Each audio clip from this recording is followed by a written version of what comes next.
yeah, that part was so funny. In the news today, did you see the newspaper? The weather's a bit off.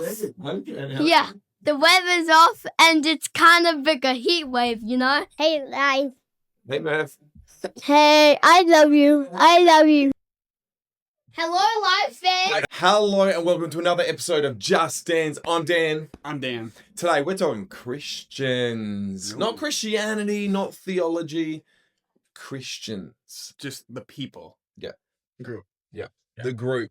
The thing is about us, we get to and we allow ourselves to make fun of ourselves. Mm-hmm. So Dan, who was the greatest financer in the Bible? The greatest financer. Mm. Well, when Are you ready for it? I'm nervous. Yeah. I want to give the answer. Jesus. Noah. Oh, He no. was floating his stock while everyone else was in liquidation. Why didn't they play cards on the ark? Why didn't they play cards on the ark? Mm. I don't know. Because Noah was always standing on the deck.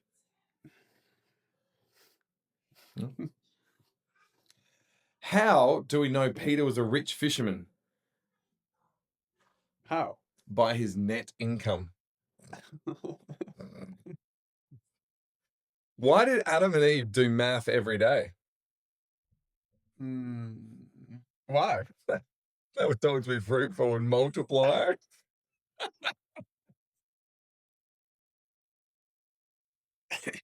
I don't want to laugh at some of these, but they're actually Oh, clever. tough one. Gee, way to bring it down. Why did Cain kill his brother? Jealousy. Because he was able to. Bit of a Bible joke, because like Cain and Abel. If you don't know, if you don't, you know. If you know, you know.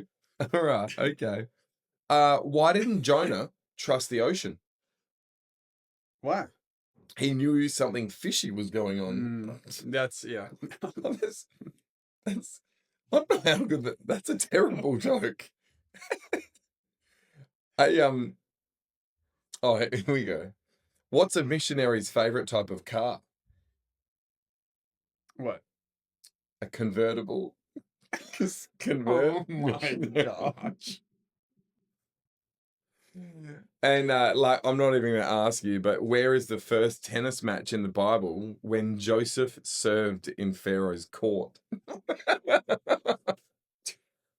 There we have it, ladies and gents. Welcome. Wow. That terrible Christian jokes. We are today talking. We're making fun of ourselves. We get to because we are Christians. Yes. We're dads, we're husbands, we love our family. We also love the church. And we grew up in the church, and in growing up in the church, there are some things you see and you just go.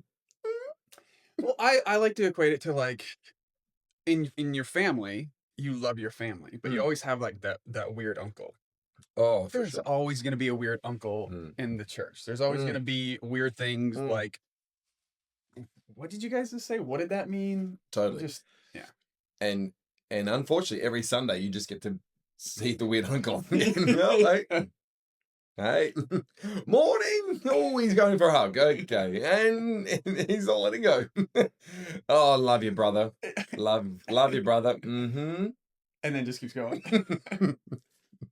So just this Sunday, if you can just save your fellow brother from that hug, yeah. By just, hey, Jonah, come over here, mate. Just come over here. So Dan, I want to jump in. There are a few things. There's so where do we go? Yeah, this one's tough. But I do need. Let's start with something simple, and that is Christians. We still know how to have fun. I would like to think I mean, I have fun. Totally, and I have had an amazing youth group experience, young adult experience, all the way through. Never, went away and had a 4-year stint away from the Lord and away from church. And so I think it's enough fun to stick around. Yeah, I think, obviously there's going to be Christians who aren't fun. Yeah. Like you're born. But then you can say that about any group of people. Yep. Completely. There's going to be people that are not fun to be around. I know, even at a footy club, there are just some people, patrons at the football club that you're like, okay, yeah, there are weird uncles at the football club too. They're everywhere. They're in society. And why is it always the weird uncle? Yeah, why can't it be the cousin? Or aunt. Good one. Well, or aunt. However you want to say. Aunt. Hey, okay, board games. So Christians, we do play board games. Yes. We're normal and we play board games, and board games are fun, okay, if you're with the right people. Right. I think that's the big. That's the big. Don't win at all costs. It's just ugly. If you're gonna bring out a game, it's a game meant to be fun. No one cares if you win, really, until the next board game night, and it's like, wow, I don't want to play with you. So we're not coming over. Or actually, you just never play again. Yeah. So that's just my little tip. Dan, I have here 5 board games. This is not exhaustive. Okay, we will mention some others after. Little Secret, Code Names, Exploding Kittens. I can hold these so you can keep showing. And then we've got some OGs. Cluedo and Scrabble. Okay. Dan, out of these 5, what list them? 5th being, let's play it periodically. 1, I'm up for it. So the kittens one, I don't think I've ever played that one.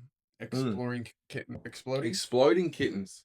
Yes, I don't know what that one is, so it's hard for me to categorize it, but more kid friendly. Like Ted enjoys it. He's 8 years old, and all the way through to the older ones.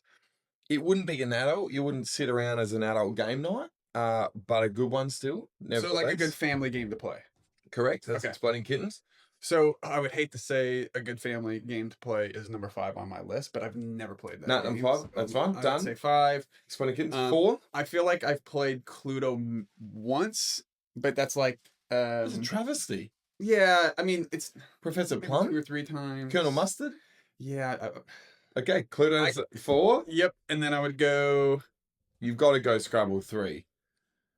I don't know if I played this one now that I. We need to. Code Names. Yeah, I don't think I played Code Names either. I almost read it Code Names.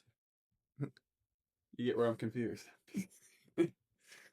So Code Names 3, Scrabble 2, and then Little Secret is number 1. It's a new one on the block. Yeah.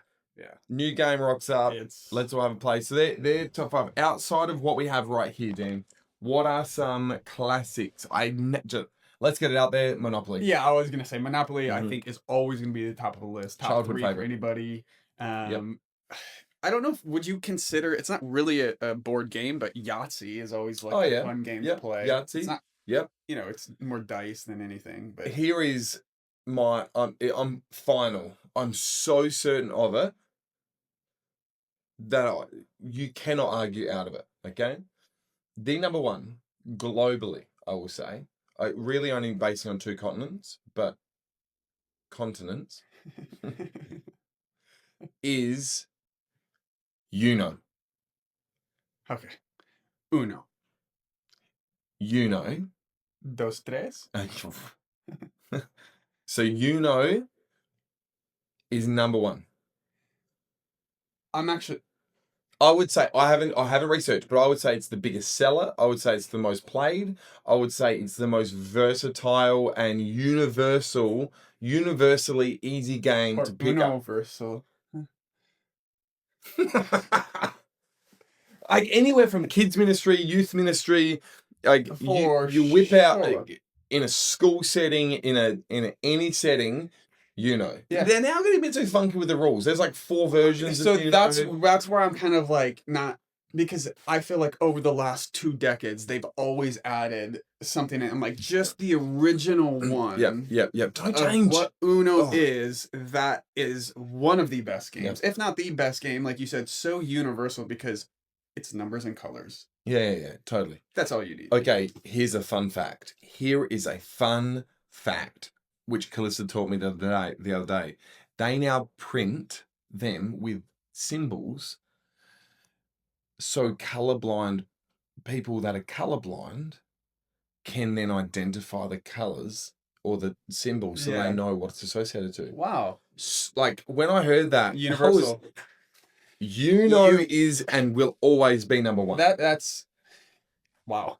Yeah. The fact that why haven't any of these other games done that? No, exactly. I mean, I guess they don't all use colors. Oh, that's fair. That's fair. All right, Dan, here we go. Next topic is this. I'm going to read out some lyrics. Have a think about, because Christians, obviously, we sing songs, okay? So does everyone. There's a genre of music for everyone that you like. And so therefore, Christians, we do sing songs too. Yeah. It would just be different to most, where we sing them more regularly. It's not like if you're a Miley Cyrus fan, you're going to go and sing Miley Cyrus. You're not going every Sunday to a Miley service. Right. You know, right. You're not rocking up at the local park with a few friends with a guitar, singing Miley on a regular basis. I get that. But what you will do is you'll go to a Miley concert, and man, you'll belt out those tunes. I can't even name a Miley song. Do you know Miley Cyrus? Is she Wrecking Ball? Was that? Yes. Yep. That's Miley Cyrus. Okay. Yeah, that's not Katy Perry. That's Miley Cyrus. Yeah. Miley. We're huge fans, obviously. And she's daughter of Billy Ray Cyrus. Yes. Who's Billy Ray? What did he do? Musician, but beyond, I couldn't name one of his songs either. I think he was a country guy. Yeah. Okay, so so why I say that is, though, across the years, there have been some songs that have some lyrics. If you don't grow up in the church, you might read it, hear it, and go, huh. And there's one song recently which I didn't know existed, and it's like just a questionable lyric if you don't know the context, which I haven't researched yet, so I don't even get. Okay, I haven't sung this one. I'm not in a church that use this one, but it really referenced the metaphor of grab your bike and ride, pack your bag, get ready and go. And I was like, what? Are they? And the chorus was like, pack your bag, let's go. Pack your bag, let's go. And I was like, who sat around the songwriting table and went, backpacks, got it, backpack. Oh, maybe there's this divine inspiration, but really? I mean, are they singing? I've never heard the song before. Yeah. But to me, it's like, are they singing a song for like a youth kid to connect about going to camp? Like, is it about going to camp? Maybe. That's true. the only thing I can think of is like, pack your bag, let's go. Because Jesus said to his disciples, don't bring anything. So I'm not questioning the basis of this song. Theologically, they are not accurate, honestly. All right, here we go, Dan. So I have just written down a couple, or I found a few. Okay, just unusual ones. I'm gonna save the weirdest to last. Okay. And you and I know where we're going with that weirdest one. If I'm rocking up to church and I have just seen a bunch of people and we've just sung the line, washed in the blood. Wow. Washed in the blood. What are we singing about? Washing in blood? Like, that does not make you clean. That makes you red. Yeah, the context of that outside of a Sunday morning service. It's a horror film. It is a wow. Like, you guys sacrificing? What are you sacrificing? Washing in the blood. Here we go. I am a friend. He calls me friend. I'm a friend of God. He calls me friend. Very friendly. Yeah, that's just I think of like children's ministry. I am a friend of God. I am a friend of God. He calls me friend. He calls me friend. There's one where let it rain. So now we're really going like let's go water. Let's go back to Noah. Let it rain. It is. I'm just thinking like, yeah, what context? We just want torrential downpours. Like let it rain, and then my grass needs to grow. It needs to Like, I get it you're in a desert, but I don't get it if you are like in Atlanta. we've had enough rain. Yeah. Like, let it rain. And it's like, no, it's been raining all week. Okay, Holy Spirit, you're welcome here. That's just, it's a bit sweet, that lyric. Mm. What does that mean? I kind of want to just bust out and sing in that song right now, but yeah. Holy Spirit, you are welcome here. Like, it needs permission. Okay. Does it, because I guess it really asks a few theological things in that, doesn't it? Yeah. Because someone steps into a church, they've just seen on the screen, Holy Spirit, you're welcome here. Oh, we got to give him permission. Right. Huh? Is he not here yet? Like, but then I've read that he's always around here.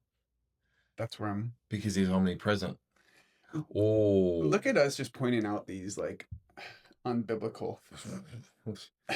Like a rose trampled on the ground. This one's a few years old. Do you know this one? I don't know.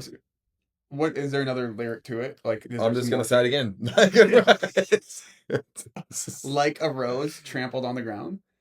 Yes, and I think the full sentence, you took the fall and thought of me above all. I won't sing it for you. Yeah, no, sing it. I want to hear it. No. No, I'm pretty sure I know which one this is. But it really does sound like a love song. Like a rose trampled on the ground. Is Jesus the rose? Is that what it's referencing? Yeah. Like a rose trampled. You took the fall and thought of me above all. You got to think about that for a second. I've sung it and I really haven't thought that much. Yeah. And I've like. Like you were into it and all. Oh, yeah. All right, Dan. This is it. The final one. Sloppy, wet kiss. I've just stepped foot into church, and now I'm singing about a sloppy wet kiss. Yeah. So we've been washed in the blood, and now we've trampled on a rose, and now we had a sloppy wet kiss. I'm thinking, dang, is it Valentine's Day? You know, like so, doesn't it pay sometimes to think, I've never been in church, I'm just about to step in here. That's where I get why people think Christians are weird. Like if you've never been into a church service before, right? And you have friends who are Christians and they're kind of telling you stories, whatever it is. Yeah. Like, I get when people are like, wait, what? Yeah. What are you singing? Hold up. Dan, I got a question for you. We're just bouncing all over because we're Christians and there are some quirks, okay? Dan, can you just explain? There's a few things where, let's just go church service, all right, for a moment. Let's not go small group context, but church service. We walk into church and there's a few things that just happen in and around church, okay? But there are a few customs, let's say customs, all righty? Forget the standing up and sitting down. That's pretty normal. Everyone knows in church, you stand up, you sit down, okay? I've seen some churches, like older churches, they've got then like a padded bar. My kids love going to those churches. And it's got a padded bar that you fold down when it's time to kneel. And man, there's a creaky as. So my kids were like playing with this padded bar. Dad, there's a pillow. No, it's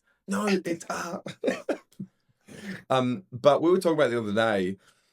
Sometimes though, you go to a church and then it's like, oh, you've got to kneel down on your knees. I'm getting old, Dan. I would just like to thank Ryan for last week. I was cramping up. And it's again, context is, wait, what? We went to church and cramping up, bro. And you're thanking Ryan. No, it's just, it's, if you've never been there before and now you're asking me to get on my knees. I also think as well, I have been to a church recently and there's probably enough people, like a shopping center doesn't have people helping people park a car. And yet we all successfully manage to park our cars. But then you roll into a lot of churches now and they then direct you to where to park. And I'm thinking to myself, it dawned on me the other day, I'm going, it takes 8 people to direct me how to park my car. I mean, and this is the only way I can think, like, why I think, because Jesus is he's our shepherd, and we are sheep, Yes. and Yes. sheep are the dumbest animal. Yeah. And so when you're coming to church, they just probably think like they don't know how to park their car. And I would love, just like, we need. I would love, let's remove parking attendants for one Sunday. And just see. And the anarchy of, even though there's painted lines, I would love to park across a car park on an angle. I wonder, and I've never been part of a parking team. Actually, no. You put me on the parking team. That was the only time I've ever been part of a parking team. And I think you were quickly was relegated. It was like, hang on, this guy does not know how to wave a wand. Dan, come on here, Dan. Yeah, it was like one of the very first services in Alpharetta, and you're like, hey, I need your help on the parking. Again, that's the only time I've ever been part of a parking team, and this is not to dismiss anybody on a parking team. You are loved, you are cared for, we thank you. Yeah, that's right. But I'm just wondering, if we were to take it away one Sunday, do you think everybody could figure it out? I think we've become so reliant on it. You know, so their jobs are that important. Yeah. So we thank you. Yeah, absolutely. We do thank you. We do. Dan, yeah, so there's parking, I think, as well in church. I've been to a church once where one guy, and it's more of a Orthodox church. We're all different. You know, I love all people. This one though, some guy sung over the top of everyone, like for the whole service. Oh, yeah. And it was like a melodic, like I don't even know the sounds or words, and it was really distracting. Now I was new, and I was just fixated on this guy. Going, he kept that up for 60 minutes. I was going, okay.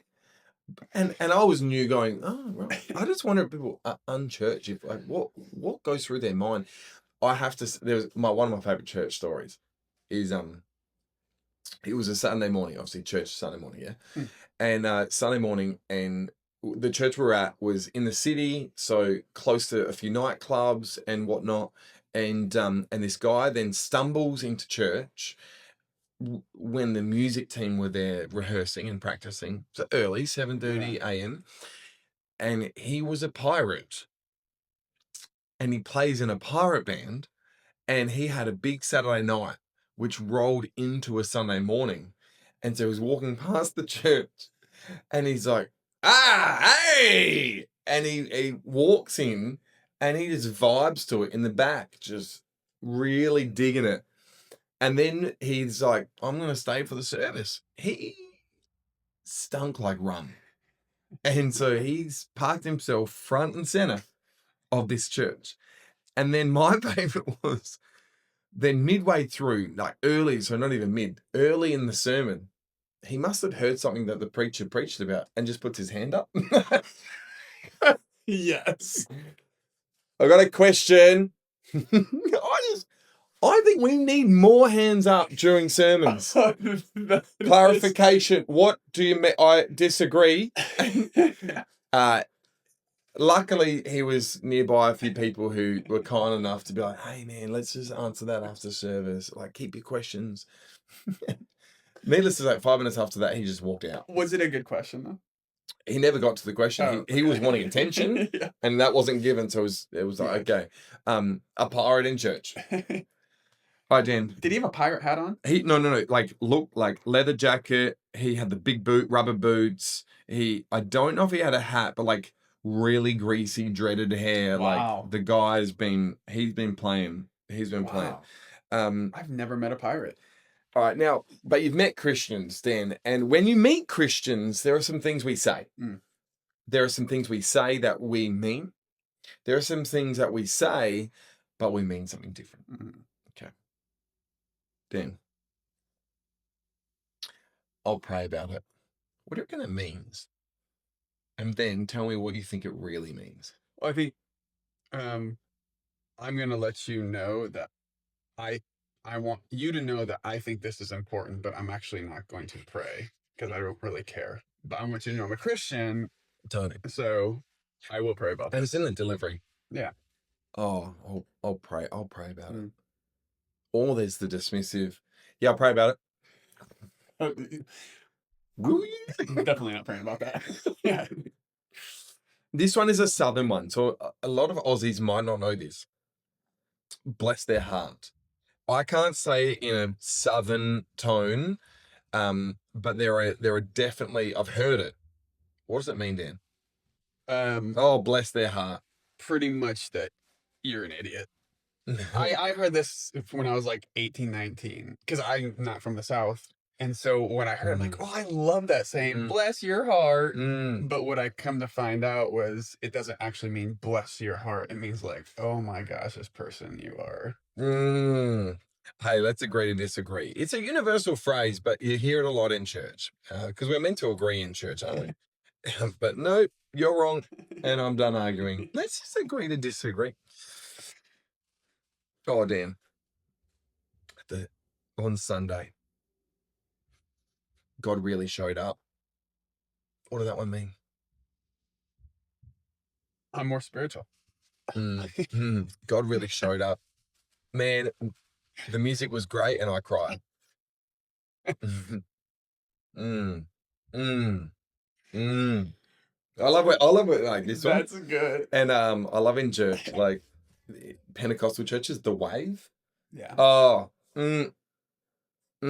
Spirit's really moving on those. I love this one. Hey, I just felt led. The hidden meaning of that one is, this is what I want to do, and adding God makes it unquestionable. I reckon, like, as a staff of, at a church, if they hear that one, okay. Can you question it? On your bike, yeah. Pack your bag and go. Pack your backpack. This one is juicy. This one is juicy. We need to be praying about them. Let me tell you a little secret and gossip about these people. We need to be praying about Thomas because Thomas and Sarah. Did you hear about their marriage? Yeah. But we just need to be praying about them. It doesn't give license for you to tell all the backstory. No, Karen. No. Oh, I love those ones. Hey, I don't want to cause any division, but why are you putting the button there? Let me cause the most division. Hey, this one's good. This one's good. It's not about religion, Dan. It's about relationship, which actually means I reject traditional or institutional church structures, but still want to follow Jesus. I feel like that's been the most popular one for a while. It's been around. Yeah. I'm not about religion. I'm not about coming to church on Sunday. It's about relationship. Yeah, okay. And the Bible says never stop meeting together, but it's about my relationship with Jesus. Yeah. Okay. Community is not important, we guess. This one, if I don't know church, I don't know Christians, and a Christian throws out there, God closed that door. The front one, the back one. What does that mean, Dan? The opportunity. That opportunity is no longer available. Good one. This one is a great one, and that is, Dan, when you don't know, when you just do not know when God's going to do anything, and it's in God's timing. So I hope you are more well-versed in our delightful faith, Christians. But so Dan, a few more things. There's so much material with us. This could be like a season. Yeah. This is like 5, 6. I mean, it could keep going. And hear our heart. I love God. I love the church. Like I'm sold out to it. That's the Genuinely, thing. That is the thing. But it's okay to breathe a little and not be too uptight about us, because we're not too scary, are we? No. In those cases, no. There are some denominations though that are scary. Should we make a list and say it out loud? I feel like there's some I'm gonna say this. I feel like there's some denominations that are more scary than some other religions. Yeah, outside of wow. Christianity. Good call. And I think there are some non-denominational churches that are so denominational, but they are. The title means they're not, but they are denominational. Very And denominational. it's like, what is it? Even if I'm even listening right now to what we're saying, and you don't know what that is, Yeah. What are you talking about? what? Because I love when someone years ago was like, gone are the days where you used to say where the church was and what type of church it is. That's it. Yeah. So it was, like Concord Baptist Church. It's in Concord. It's a Baptist Christian church and it's a church. Oh, okay. And now you roll up and you're like, they all use they go back to Greek and Hebrew, but we live in a Western culture. So it's just like, they throw out these unusual names and you're like, okay, or it's like River Wind Drip Church. And it's like, okay, right. Full sentence. So there's like a river and we follow the wind, but like we want a drip fed faith. I do really like, especially those churches that have those names like that. I want to sit down and ask, like, where did you come up with this name? Oh, exactly. The Lord spoke to me this. Totally. I just want to hear the story. You do.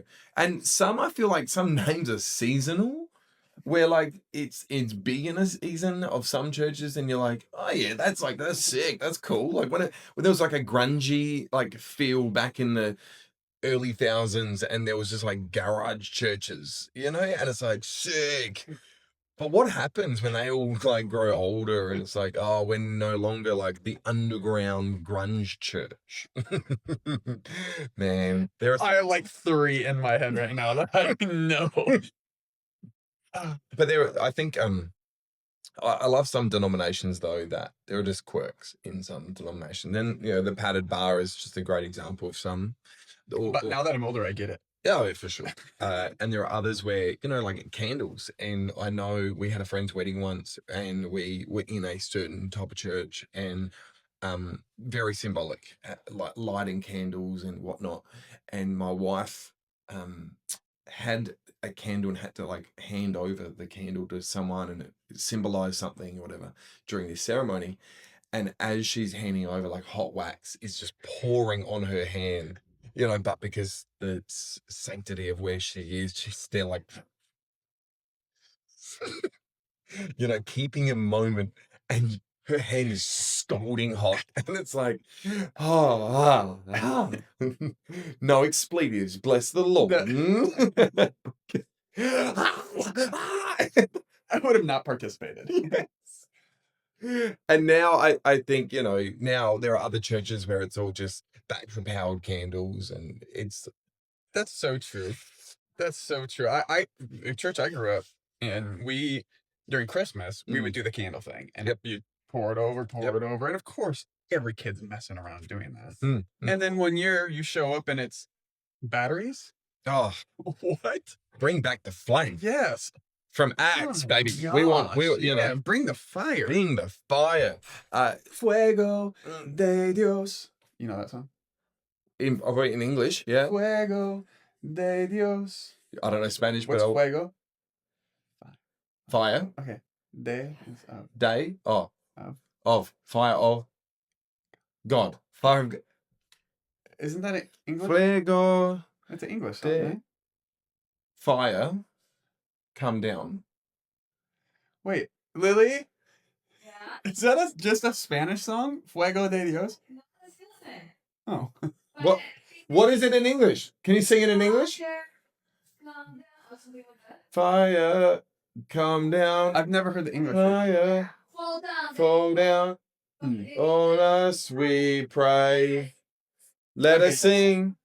Fire. I don't know. Uh-huh. I don't know any English. Wow. I'm just bilingual. Let's go. Well, that got popular when I was in Peru. And so like fuego. yeah. Big on the fuego. Fue. Oh, fue? Fue? Fue. Way. Go. Fuego. Fue, go. My mouth is Peanut butter in your mouth right now. I feel like I'm eating my tongue. I don't know where to put my tongue in saying fuego. I have also been to a church in another language and I thought they were speaking in tongues, but it was a their language. And I was like, all right, let's go. Let's get into it. Let's go.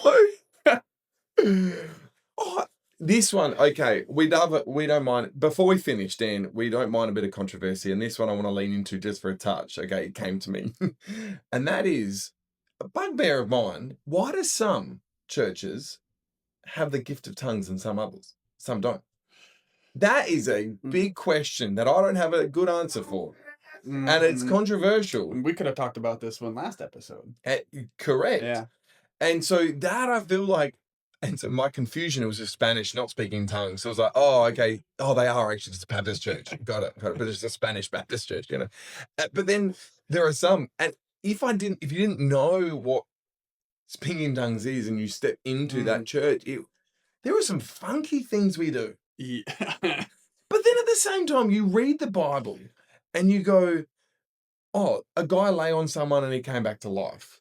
Or they walked around a wall 7 times and then they're like, ah, and then a wall fell down.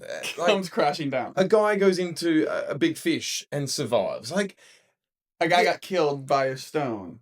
You read the Bible and it's full of bizarre things. So yes, we make fun of ourselves, but I think God has always used just funky things of not the norm to then illustrate things along the way. So I think it's okay to be weird. It's okay to do some funky things because that's our pedigree.